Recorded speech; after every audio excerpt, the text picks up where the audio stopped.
boa noite a todos, meus queridos amigos. Aqui se encontra uma grande família, então me sinto extremamente à vontade de dizer que é uma honra estar com vocês, ser convidada para vir estudar com vocês, porque aqui eu mais aprendo do que outra coisa, né? Então, eu trouxe aqui um tema para que a gente possa refletir sobre ele e qualquer intervenção que vocês queiram fazer na minha fala, o que vocês queiram pontuar, fiquem bastante à vontade, tá? Esse momento que nós vivemos é um momento difícil, mas que nós podemos fazer dele mais leve.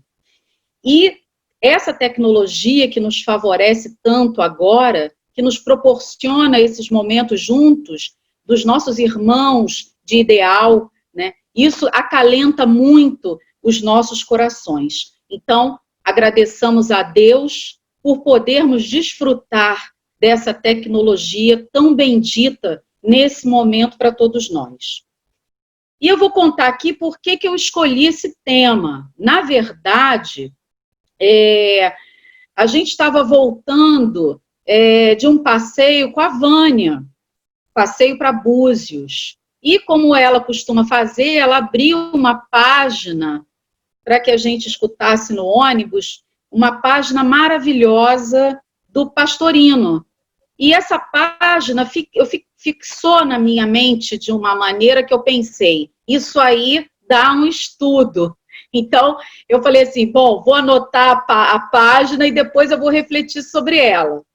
E eu vou ler, porque é uma página pequena, peço licença a vocês para ler, uma página pequena, mas extremamente grandiosa no seu ensinamento.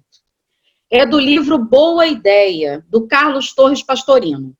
E o título é Ser Irmão.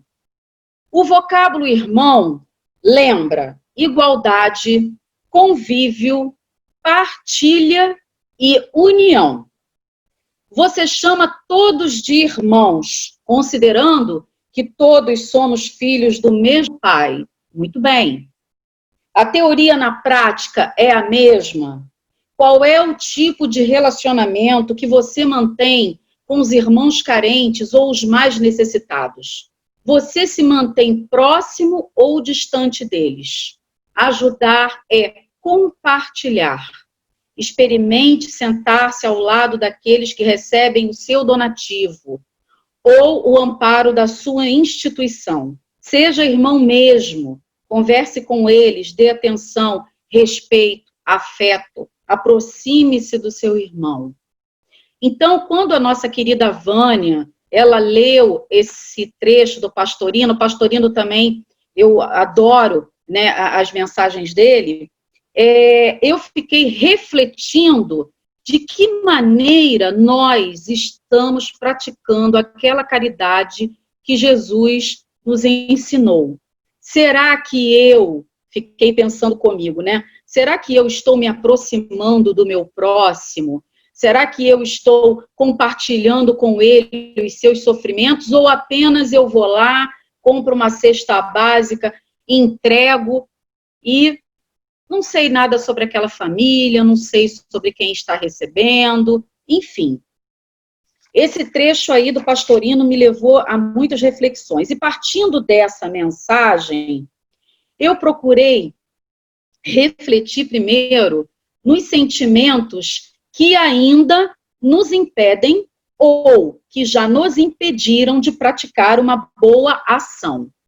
Obviamente, esses sentimentos, esses pensamentos estão baseados ainda no nosso orgulho, no nosso egoísmo.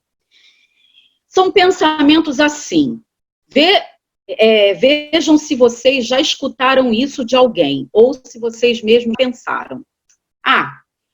Tudo que eu conquistei é fruto do meu trabalho, do meu sacrifício, do esforço pessoal, né?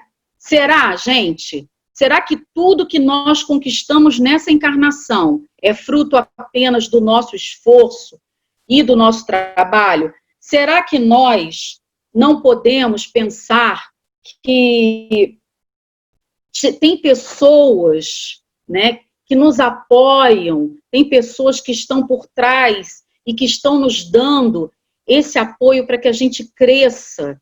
Os nossos pais, o companheiro ou a companheira que está ali, ó, na retaguarda para que você consiga seguir. Muitas vezes, né, nós só conseguimos ir adiante porque tem alguém por trás.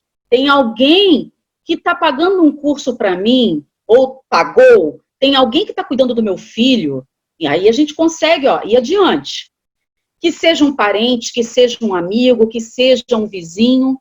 O que dirá, então, os amigos espirituais que não nos desamparam nunca? Se nós não temos a ajuda de nenhum, se nós não conseguimos identificar a ajuda de nenhum irmão encarnado, pensemos, então, nos nossos irmãos desencarnados. Outros pensamentos parecidos com esse. A administração pública, o governo, é que tem que arcar com esses irmãos necessitados, porque, afinal de contas, nós pagamos impostos. Ou, quem está passando necessidade deve procurar um emprego. Ou ainda, aquele pensamento mais indiferente, né? Se aquela pessoa está na rua, foi parar ali por culpa dela, problema dela. Esses pensamentos, né, que nós talvez já tivemos um ou outro pensamento assim, são baseados ainda, como eu falei, no orgulho, na vaidade, no egoísmo. E será, meus irmãos, que esses pensamentos ainda passam pela nossa cabeça? Será que quando nós somos interpelados na rua por um jovem ou por uma criança que pede um lanche, que pede um trocado, será que o nosso primeiro impulso é ajudar? Ou o nosso primeiro impulso é julgar? Né? Então, vamos refletir sobre isso, né? Para que a gente possa fazer com que a nossa ajuda seja a mais efetiva, a mais eficaz possível. E aí, diante dessas ideias todas baseadas no orgulho e no egoísmo, nós podemos nos perguntar, será que há ainda tantos irmãos, né, tantas pessoas que pensem assim? E a Gisele até colocou agora uma coisa aí no chat, e realmente há pessoas que não se aproximam por medo. O medo é muitas vezes legítimo, né? Alguém se aproxima e a pessoa tem, né, aquele receio. Mas nós vamos falar sobre isso mais adiante. Se a pessoa tem um receio de um determinado trabalho, ela pode optar por outro trabalho, né? A casa espírita é uma seara de Cristo, de inumeráveis recursos de trabalho. Não só as casas espíritas, mas como qualquer templo que esteja ali seguindo verdadeiramente o Evangelho de Jesus. E aí, quando eu fiquei pensando, poxa, será que tem muita gente assim? Aí tem uma pergunta no Livro dos Espíritos, que é a pergunta 915, mas eu não quero fixar na pergunta, eu quero fixar na resposta. Peço licença a vocês para ler esse trecho da resposta. Não existirá na Terra nenhum homem isento de egoísmo e praticante da caridade? Há muito mais homens assim do que supondes, apenas não os conheceis. Porque a virtude foge à viva claridade do dia. Desde que haja um, porque não haverá 10. Porque não haverá 1000, e assim por diante. Então, meus irmãos, esse trecho da resposta à pergunta 915 ratifica o que nós já ouvimos. Desculpa, gente, um pequeno acidente que o celular caiu. Peraí.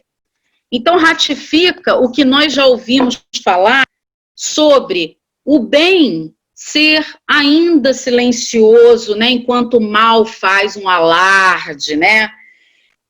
Nós ouvimos muito mais notícias ruins vinculadas em todas as mídias do que notícias boas. Então, nós precisamos entender como os espíritos nos orientam aqui na pergunta 915, que há muito mais pessoas fazendo bem do que a gente supõe, né? E vamos entender também que nós estamos evoluindo para isso. Nós estamos evoluindo para nos reconhecermos todos como irmãos de um mesmo Pai, de amor e bondade. Então, a bondade é a nossa essência. Ninguém nasce para ser ruim. Nós nascemos com a centelha da bondade divina. É que a nossa evolução, ela está devagarinho, né? Cada um no seu ponto, mas nós estamos caminhando. Agora, como que começa, já que os espíritos nos dizem que há muito mais pessoas fazendo bem do que a gente imagina, então como que esse movimento, como que essa mudança de pensamento começa a acontecer entre todos nós? Quando nós começamos a observar, quando nós começamos a reconhecer que, somado ao nosso trabalho, ao nosso esforço pessoal, existe a misericórdia divina. O esforço, o trabalho é nosso, claro, nós estamos sobre a lei do progresso, a lei do trabalho, mas quando nós entendemos que além do nosso esforço e do nosso trabalho, existe a misericórdia divina, existe um plano de Deus, nós não estamos à deriva, né? E também, nós quando entendemos que não existem sorte, azar, acaso, no momento em que nós percebemos que o universo todo se movimenta além de nós, aí nós vamos mudando os nossos pensamentos, nós vamos melhorando as nossas sintonias e nos reconhecendo como irmãos. E quando, por fim, como eu falei, nós reconhecermos de fato que somos filhos de um Pai de bondade e amor e que a bondade está dentro de nós, ainda que nós possamos ver um irmão numa situação muito complicada, numa situação de crime, de um delito complicado, dentro daquele irmão também há a centelha divina, também há a bondade, mas ele está equivocado naquele momento, ele tem todo um caminho a trilhar e vai trilhar, assim como nós também estamos trilhando. Então, nós começamos a mudar quando nós alteramos esse padrão, né, de pensamento. E no Evangelho, no nosso Evangelho segundo o Espiritismo, capítulo 20, no item 4, eu também vou ler um trechinho de uma mensagem do Espírito Erasto, ditada em Paris no ano de 1863. E esse benfeitor diz o seguinte: podereis então perguntar, como reconhecer os que se acham no bom caminho, se entre os que foram chamados para o Espiritismo, muitos se transviaram? E nós vos responderemos: podereis reconhecê-los pelos verdadeiros princípios da caridade, por ele ensinados e praticados, pelo número de aflitos a quem levem consolação, pelo seu amor ao próximo, pela sua abnegação e pelo seu desinteresse pessoal. Então, meus irmãos, o que esse benfeitor está nos dizendo? Que nós estaremos no caminho do bem se nós estivermos buscando todos esses princípios da abnegação, do desinteresse pessoal, da consolação dos aflitos. Então, isso é uma mensagem de muita esperança para todos nós. Por quê? Muitas vezes eu escuto na nossa casa alguns irmãos dizerem assim: mas eu não estou pronto para o trabalho, mas eu preciso ainda resolver isto ou aquilo, eu preciso esperar meu filho crescer mais um pouco, ou eu preciso cuidar de uma pessoa para depois... Enfim, são tantos empecilhos e nós temos que ter a consciência de que não esperemos o momento adequado, porque o momento adequado ele nunca vai chegar. O momento do serviço é agora. é o hoje. Nós só precisamos nos adequar àquilo que nós sentimos empatia, né? Tem pessoas, por exemplo, que não conseguem trabalhar com um irmão em situação de rua. Nós entendemos isso. Tem pessoas que preferem trabalhar na cantina da casa espírita. Tem pessoas que preferem trabalhar na livraria. Então, cada um, de acordo com a sua sintonia, de acordo com a sua empatia, vai escolhendo o trabalho que melhor, né, parece para ele. O que nós não podemos mais é adiar indefinidamente, né, o nosso trabalho.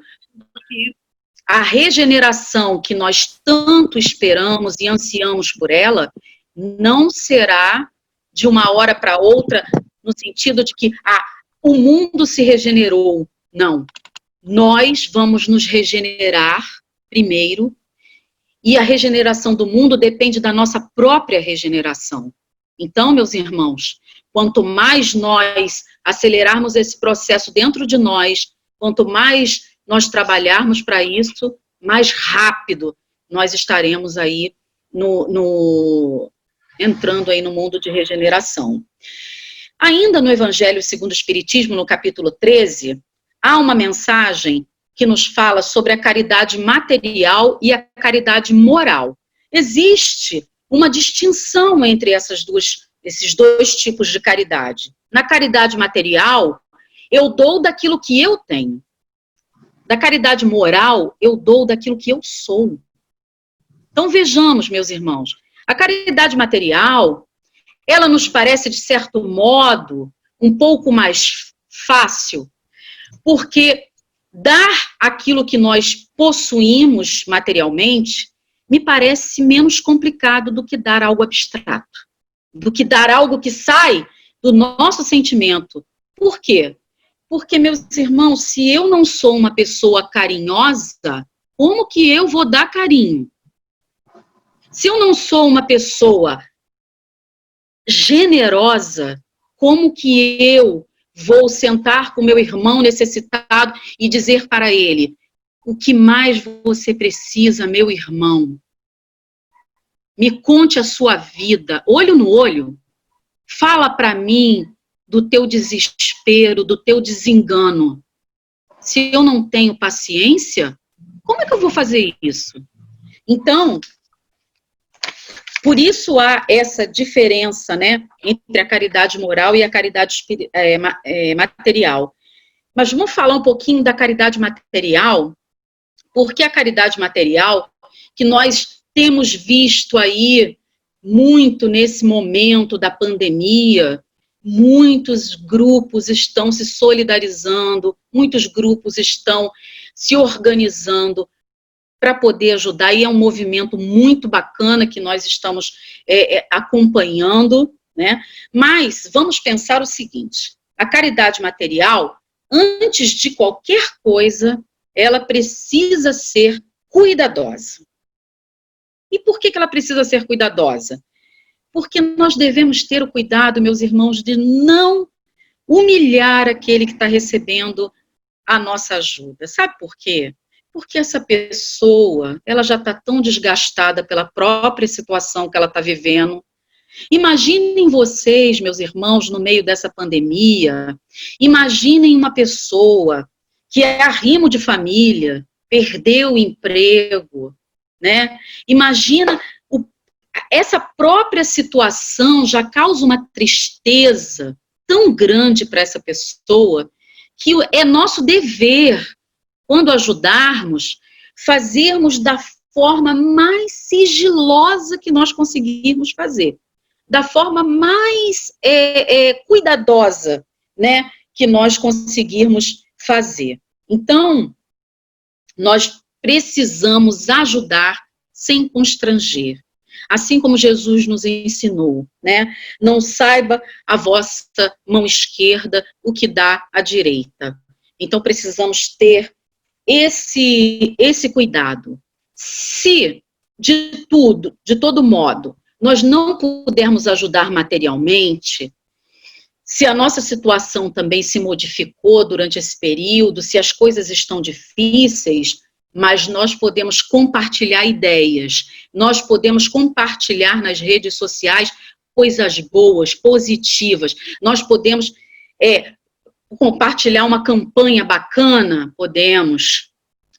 Se nós não pudermos ajudar alguém que venha nos pedir o auxílio material, nós podemos encaminhar essa pessoa onde ela vai poder conseguir, podemos encaminhar para uma igreja, podemos encaminhar para uma instituição, podemos encaminhá-la para o CRAS, para os Centros de Referência e Assistência Social. Aí vocês podem dizer assim para mim, mas os serviços públicos, eles não funcionam direito, o CRAS não funciona. Depende, meus irmãos. O CRAS aqui da minha região está com uma equipe, tudo depende de quem está trabalhando. Está com uma equipe bacana. Eu sei de vizinhos aqui da região que conseguiram alguns benefícios assistenciais por lá. Então, se nós não pudermos ajudar materialmente, vamos encaminhar essa pessoa para quem possa. Vamos fazer essa ponte entre aquele que precisa e aquele que quer doar, tá? Uma outra coisa muito importante a respeito de doações é que coisas quebradas, muito usadas ou rasgadas, devem ser descartadas, queridos. Não é doação, né? Porque, veja bem, eu estou querendo doar, vamos supor que eu queira doar, né? Eu estou buscando doações para os irmãos em situação de rua e nesse período mais fresco, frio, eu preciso de meias, preciso de um casaco. Levar uma meia furada não vai adiantar nada. Levar uma camisa rasgada não vai adiantar nada. Então, tenhamos esse cuidado, porque muitas vezes nós estamos naquele movimento de arrumação, de tirar as coisas dos armários, das gavetas, e vamos colocando tudo dentro de uma caixa para poder doar, e precisamos ter o cuidado de reparar se aquela doação ela vai ser realmente útil ou se ela precisa ser descartada. Muitas vezes precisam ser descartadas, tá? Nós precisamos nos colocar no lugar de quem vai receber. Nós precisamos fazer esse movimento, né? Para a gente sentir. O que nós sentiríamos se nós recebêssemos uma camisa rasgada? Será que a gente ia ficar feliz, ia gostar de receber isso? E aí eu vou compartilhar com vocês uma experiência pessoal. Eu estava participando de um trabalho, né, com os irmãos em situação de rua, e aí eu me deparei com uma situação interessante que me levou a essa reflexão.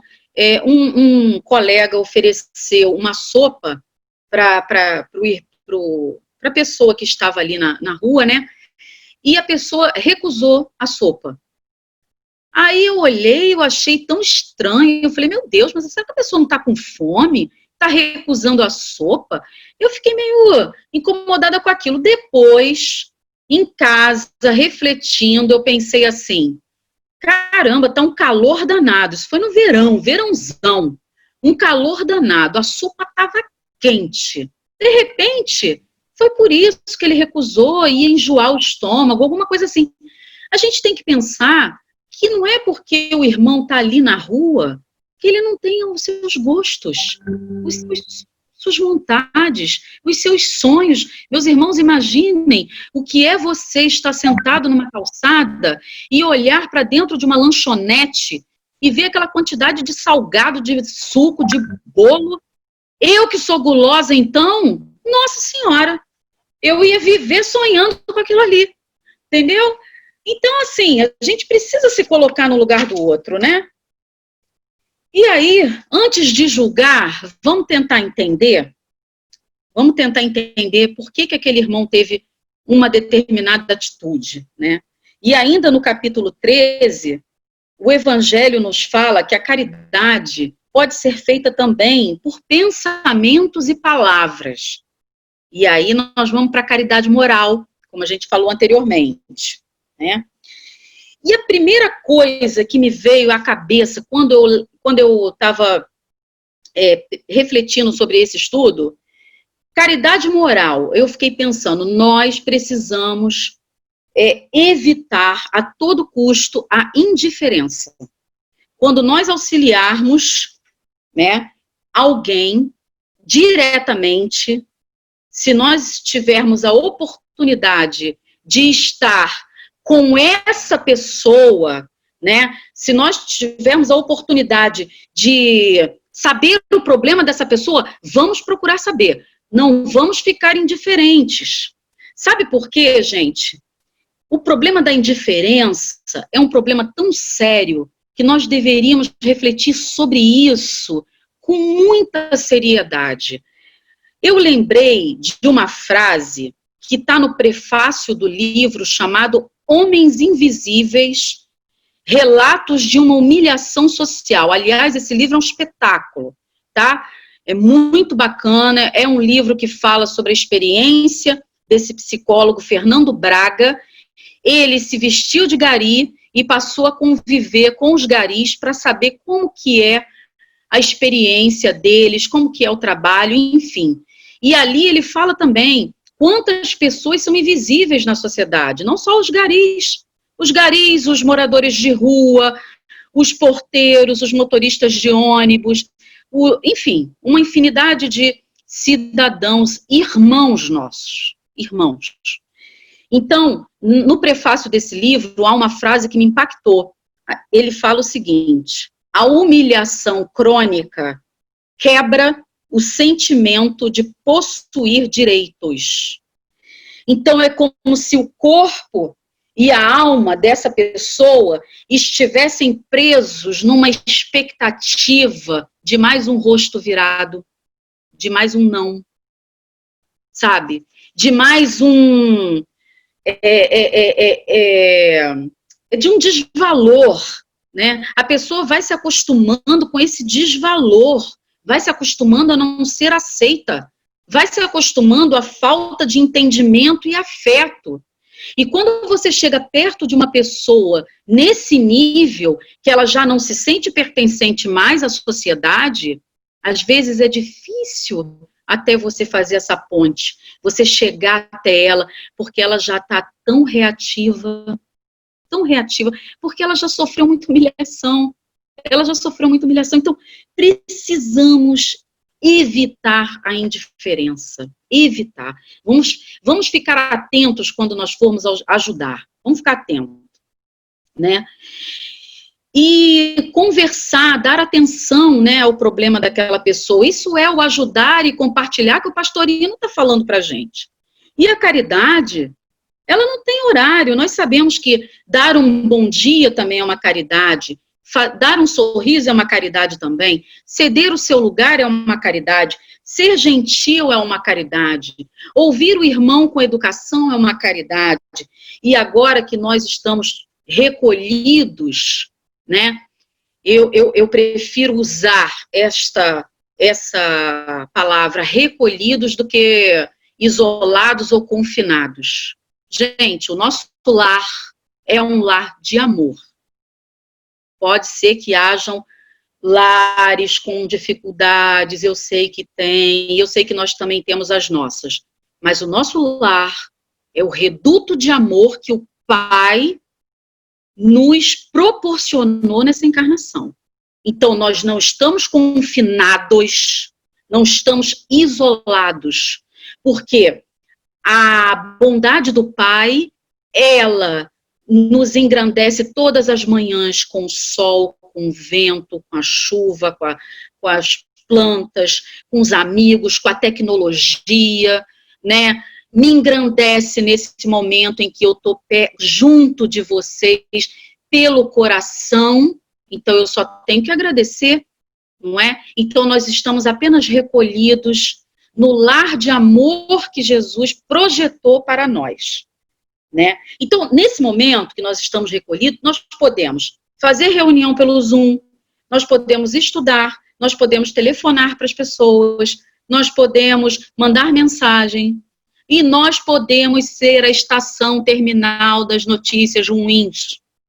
Olha as fake news aí, não vamos dar guarita a esses pensamentos, a essas notícias.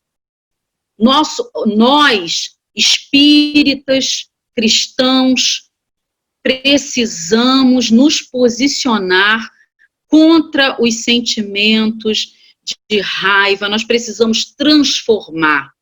E aí nós podemos orar pelo mundo, nós podemos orar pelos governantes, nós podemos orar pela nossa família, pelos amigos, por todos.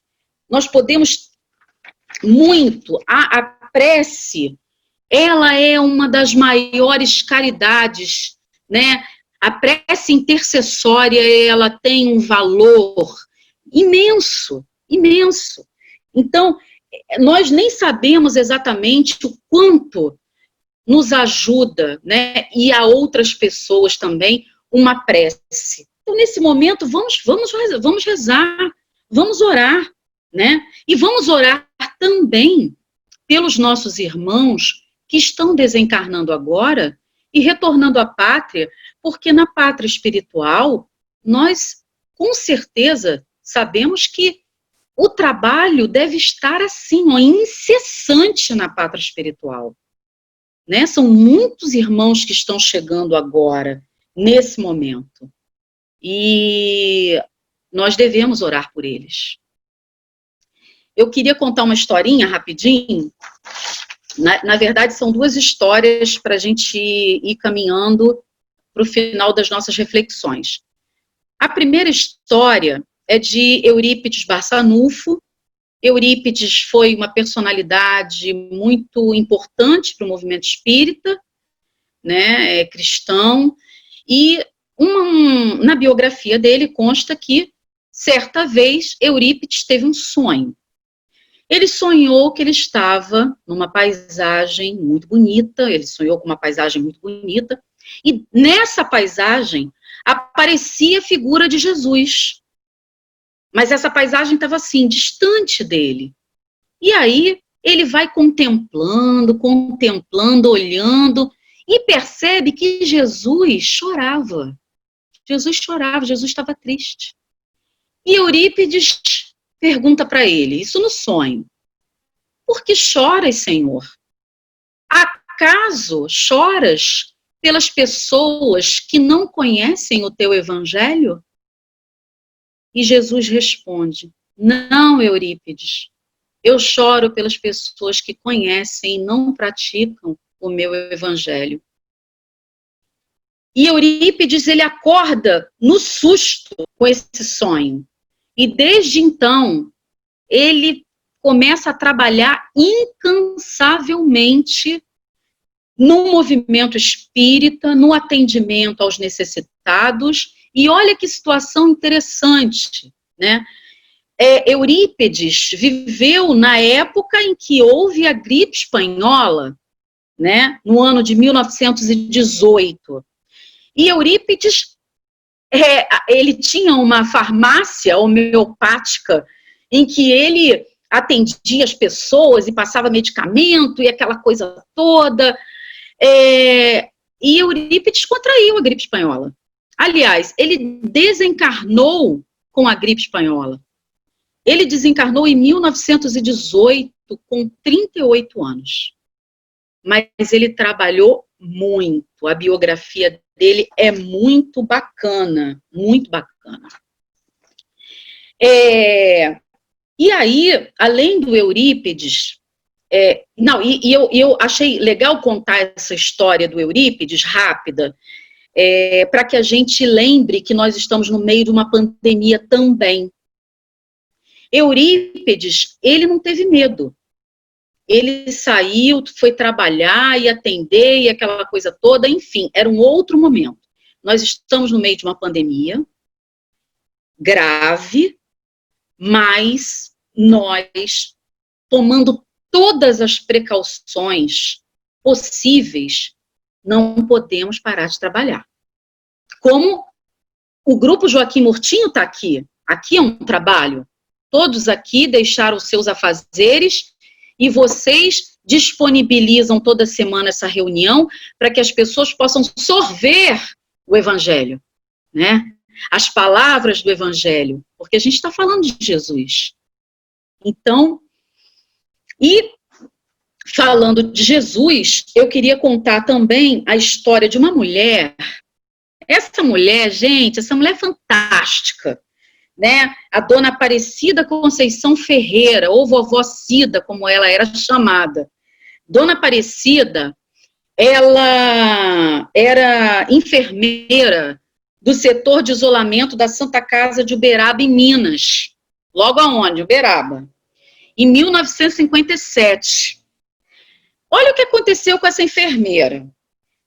Nesse momento, nesse ano de 1957, começam a chegar na Santa Casa de Misericórdia pessoas acometidas por uma doença chamada pênfigo foliáceo. É uma doença popularmente conhecida como fogo selvagem. Se caracteriza por queimaduras, bolhas por todo o corpo, uma doença extremamente dolorosa.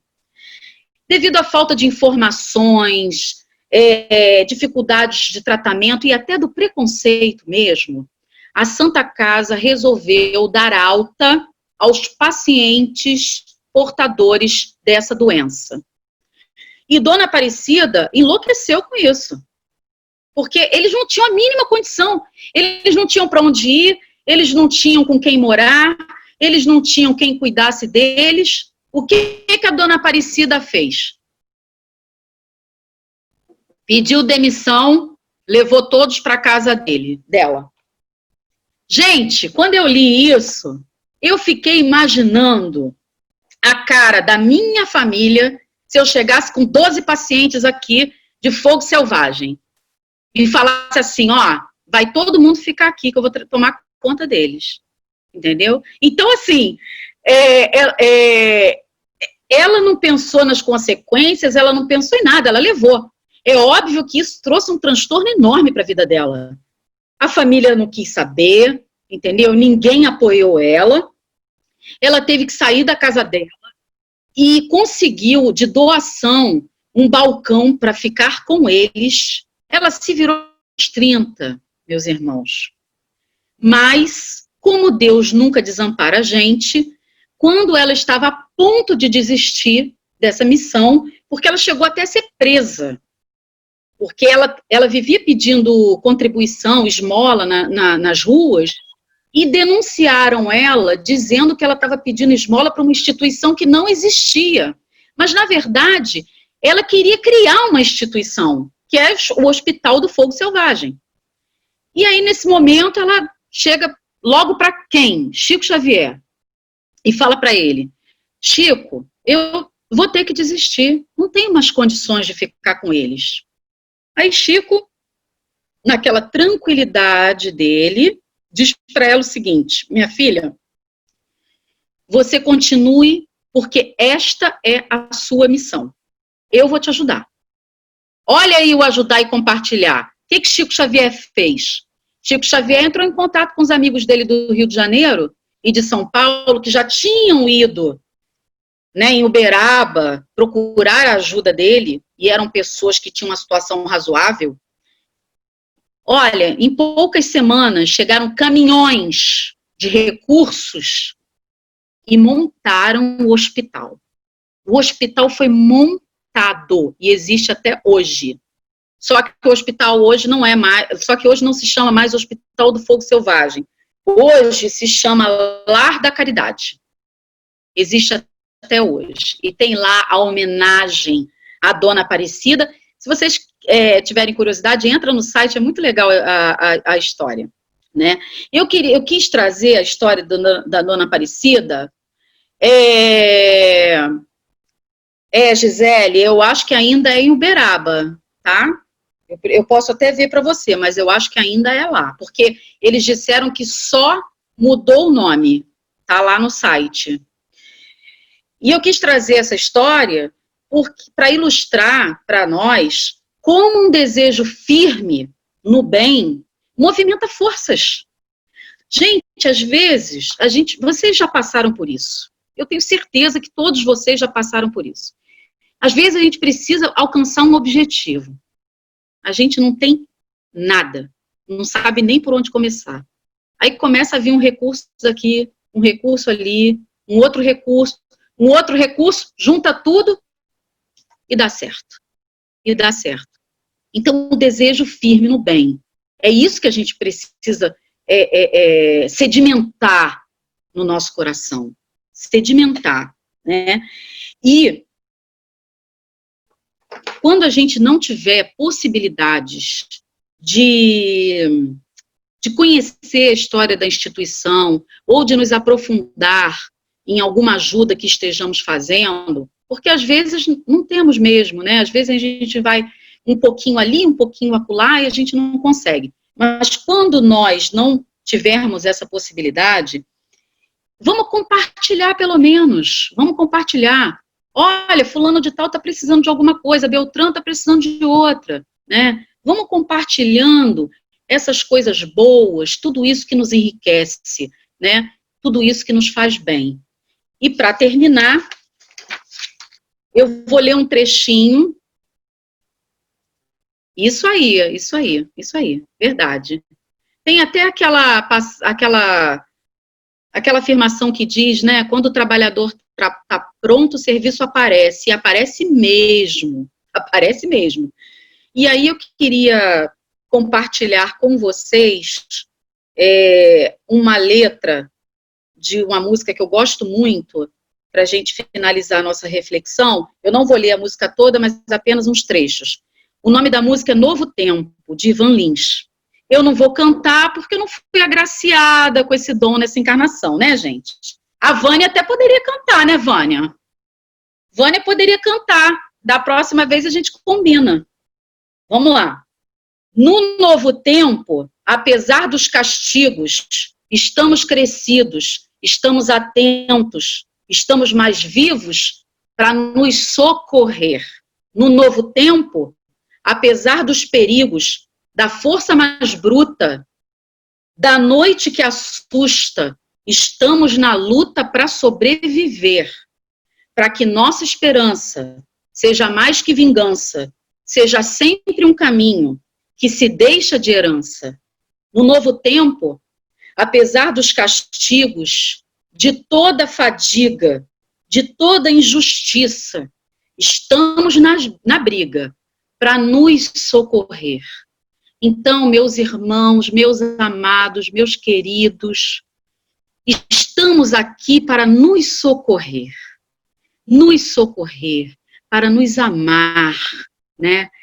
E eu queria terminar aqui dizendo que vocês contem sempre com o meu amor, com o meu carinho, com o meu socorro, assim como eu conto com vocês, viu? Estamos aqui para nos socorrer e dizer que, para mim, é uma honra enorme estar com vocês, aprender com vocês. Eu amo a casa de Joaquim Murtinho, o Lar Mãe Ritinha. Eu sempre tive momentos muito especiais nessa casa. Muito. Então, recebam minha gratidão imensa, gente, mas é imensa mesmo, pela oportunidade do estudo. Muito obrigada. Eu amo vocês demais e eu tô doida para me recolher aí com vocês.